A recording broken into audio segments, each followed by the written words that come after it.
Hello, I'm Heidi Worley, Senior Writer and Editor at Population Reference Bureau.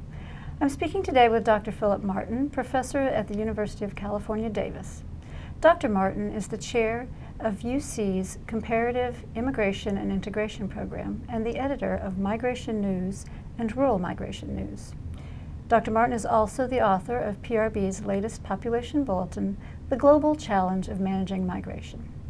Thank you so much for being with us today. Thank you. Phil, what has changed over time in global migration patterns? Well, what's changed is the number of international migrants, that is, people outside their country of birth for a year or more, has increased. It's now 232 million, and it's about a little over 3% of the world's people have moved from one country to another for at least a year. Okay, and how do you describe or explain the causes of these global migration patterns that we're seeing? Well, every migrant has his or her own story, but most people who leave their country and move to another country do so for economic reasons.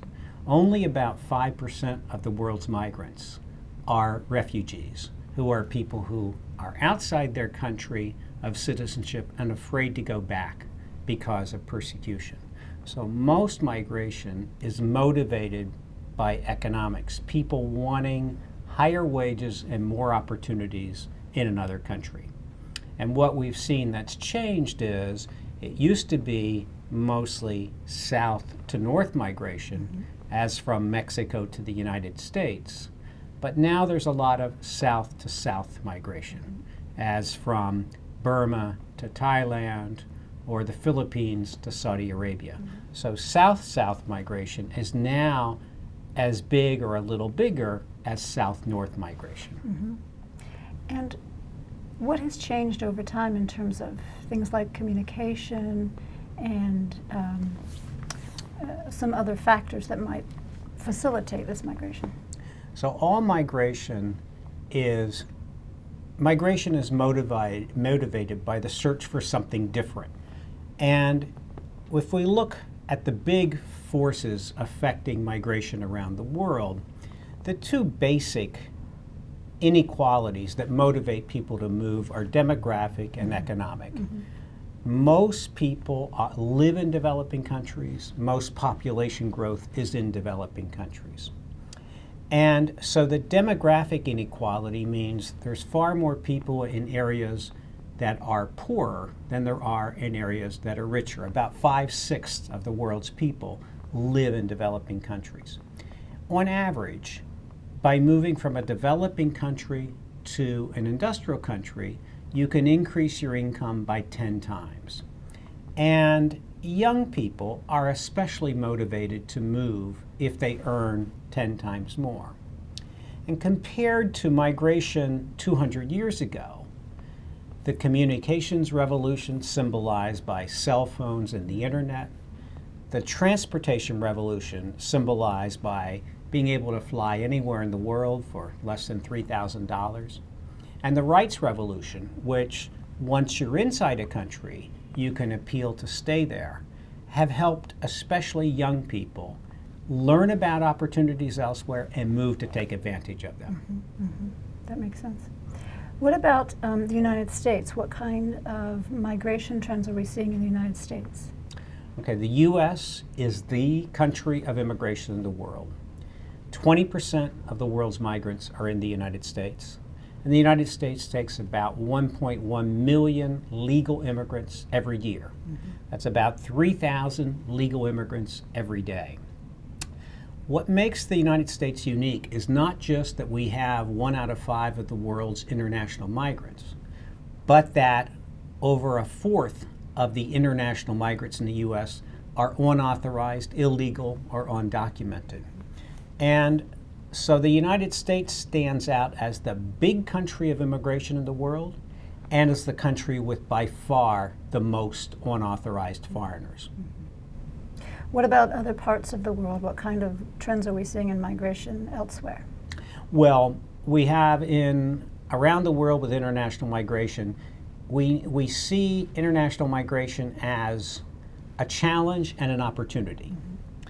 The opportunity is that aging societies in Europe can get fresh blood, entrepreneurs, innovators via immigration. The challenge is that many poor people can also come into social welfare states that provide extensive government benefits. And if they're poor and don't earn money, that can be a controversial issue. So each region has its own migration challenges. The challenge in Europe is how to bring in fresh blood to sustain welfare states. The challenge in the Gulf oil exporting states is how to manage a migrant workforce that is 90% of private sector workers. The challenge in Japan and Korea, which are homogeneous rich countries, is how to think about immigration in countries in which having everybody be more or less the same was always looked at as a source of strength and identity. And the challenge in places like Latin America is how to deal with a tradition of sending people out, primarily to Canada and the US, and now dealing with Nicaraguans moving to Costa Rica, Guatemalans moving to Mexico, Bolivians moving to Argentina, in countries that previously did not have immigration issues. Now, how do they deal with the challenges that the US and some other countries have been confronting for decades? It sounds like there are some major policy implications for some of the trends that we're seeing now. Well, the United Nations has recognized international migration as one of the major global challenges for the next 20 years. But unlike the Millennial Development Goals, where we want to reduce child mortality or reduce poverty, we don't really have a migration goal. It's not like we want 10% of the world's people. What we want to do is we want the world to develop. We want economic and demographic differences to diminish so that we live in a world with few barriers to migration, but also very little unwanted migration. And the question that the United Nations and the international community is asking is, will the international migration that's now occurring and generating large flows of money called remittances back to countries of origin, will that be a spur to development which reduces those inequalities? Because remittances to developing countries are about 3 times bigger than official development assistance and growing much faster. So migration may open a window for faster development in developing countries. Thank you. Thank you so much for your time today. Thank you.